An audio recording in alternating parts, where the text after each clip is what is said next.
जय श्री राधे कृष्ण। आप सभी का हमारे YouTube चैनल पे बहुत बहुत स्वागत है। आइए आज सुनते हैं सोमवार व्रत की कथा।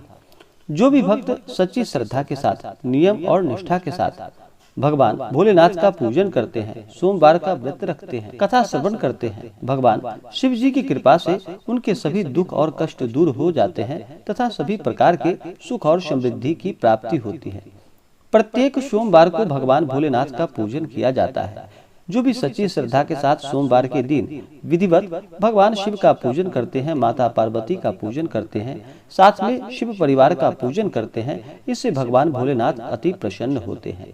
देवों के देव महादेव भगवान भोलेनाथ, जो कि अपने भक्तों के ऊपर थोड़े से जल से ही प्रसन्न हो जाते हैं और अपना कृपा प्रदान करते हैं। भगवान भोलेनाथ को प्रसन्न करने के लिए इनका जल से अभिषेक करे, पंचामृत से अभिषेक करे, शुद्ध गंगा जल से अभिषेक करे, भगवान भोलेनाथ को वस्त्र अर्पित करे, यज्ञोपवीत अर्पित करे, फिर अक्षत, चंदन, पुष्पों की माला भगवान को अर्पित करे।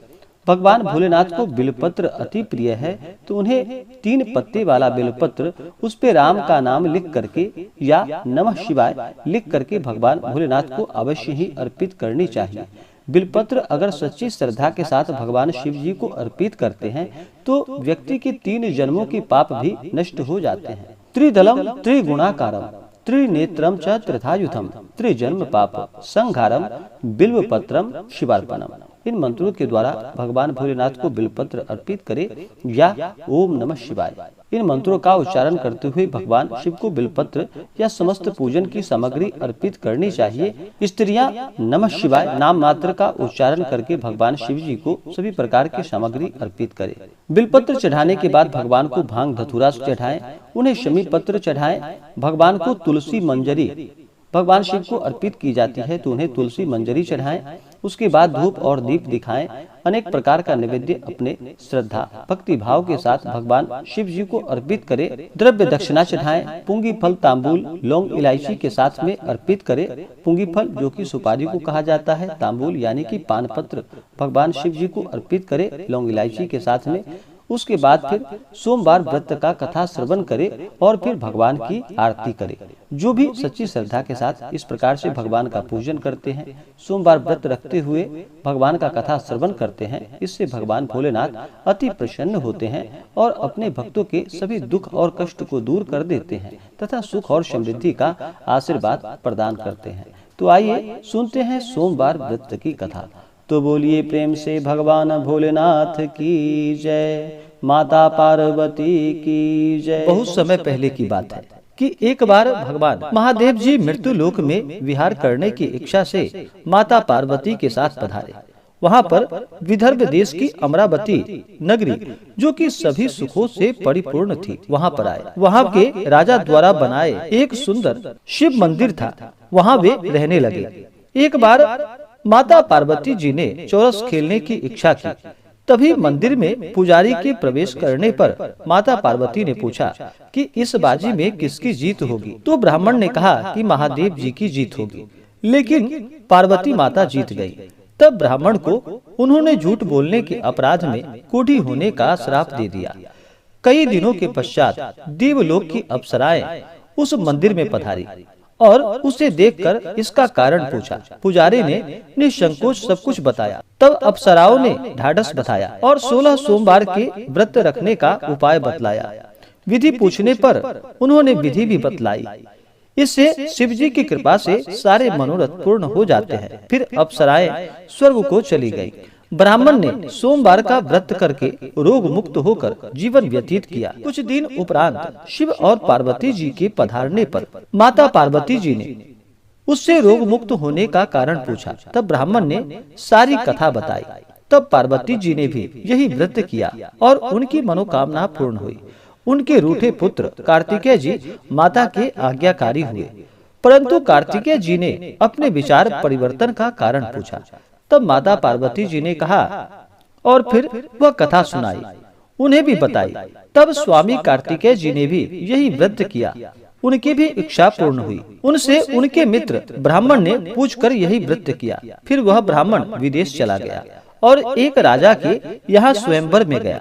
वहाँ पर राजा ने प्रण किया था कि एक हथनी, एक माला, जिसके गले में डालेगी वह अपनी पुत्री का विवाह उसी से कराएगा। वहाँ शिव कृपा से हथनी ने माला उस ब्राह्मण के गले में डाल दी। राजा ने उससे अपनी पुत्री का विवाह करा दिया। उस कन्या के पूछने पर ब्राह्मण ने उसे फिर वही कथा बताई। तब उस कन्या ने भी वही व्रत कर एक सुंदर पुत्र को प्राप्त किया। बाद में उस पुत्र ने भी यही व्रत किया और एक वृद्ध राजा का राज्य पाया। जब वह नया राजा सोमवार की पूजा करने गया तो उसकी पत्नी अश्रद्धा होने से वहां पर नहीं गई। पूजा पूर्ण होने पर आकाशवाणी हुई कि हे राजा, इस कन्या को छोड़ दे, अन्यथा तेरा सर्वनाश हो जाएगा। अंत में उसने रानी को राज्य से निकाल दिया। वह रानी भूखी प्यासी रोती हुई दूसरे नगर में पहुंची। वहां एक बुढ़िया उसे मिली जो कि धागे बनाती थी। उसी के साथ काम करने लगी। पर दूसरे दिन जब वो धागा बेचने निकली तो अचानक तेज हवा चली और सारे धागे उड़ गए। तो मालकिन ने गुस्से में आकर उसे काम से निकाल दिया। फिर रोते रोते वह एक तेली के घर पहुंची। तेली ने उसे रख तो लिया, पर भंडार घर में जाते ही तेल के बर्तन गिर गए और तेल बह गया। तो उस तेली ने भी उसे घर से निकाल दिया। इस प्रकार सभी जगहों से निकाले जाने के बाद वह एक सुंदर वन में पहुंची। वहां के तालाब से पानी पीने के लिए जब वह बढ़ी तो तालाब सूख गया। थोड़ा पानी बचा जो कि कीटों से युक्त था। उस पानी को पीकर वो एक वृक्ष के नीचे बैठ गई, परंतु उस वृक्ष के पत्ते भी झड़ गए। इस तरह वो जिस भी वृक्ष के नीचे से गुजरती थी वह वृक्ष पत्तों से विहीन हो जाता था। ऐसे ही सारा वन सूखने को आया। यह देखकर कुछ चरवाहा उस रानी को लेकर एक शिव मंदिर के पुजारी के पास गया। वहां रानी ने पुजारी से आग्रह करके सारी बातें बताई और सुनकर पुजारी ने कहा कि तुम्हें शिव का श्राप लगा है।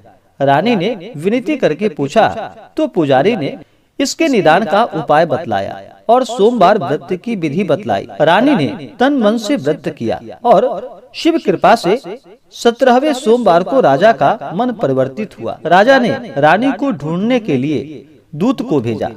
पता लगने के बाद राजा ने बुलावा भेजा, पर पुजारी ने कहा कि राजा को स्वयं भेजो। इस पर राजा ने विचार किया और स्वयं फिर वहां पर गया। रानी को लेकर दरबार आकर उसका स्थान उसे प्रदान किया।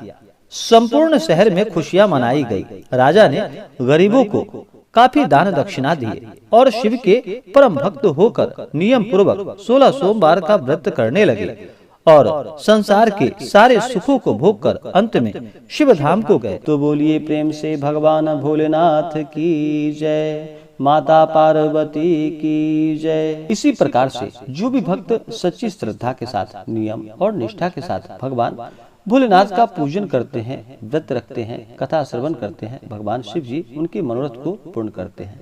तो आशा करता हूँ कि यह जानकारी आपको अच्छा लगा हो। ऐसे ही ज्ञानवर्धक जानकारियाँ प्राप्त करने के लिए हमारे इस चैनल पे अगर आप नए हैं तो चैनल को लाल बटन दबा करके सब्सक्राइब करें, साथ में बेल आइकन घंटी को दबाएं ताकि मेरे वीडियो का नोटिफिकेशन आपको समय से मिलता रहे। वीडियो को लाइक करें, शेयर करें। जय श्री राधे कृष्ण। धन्यवाद।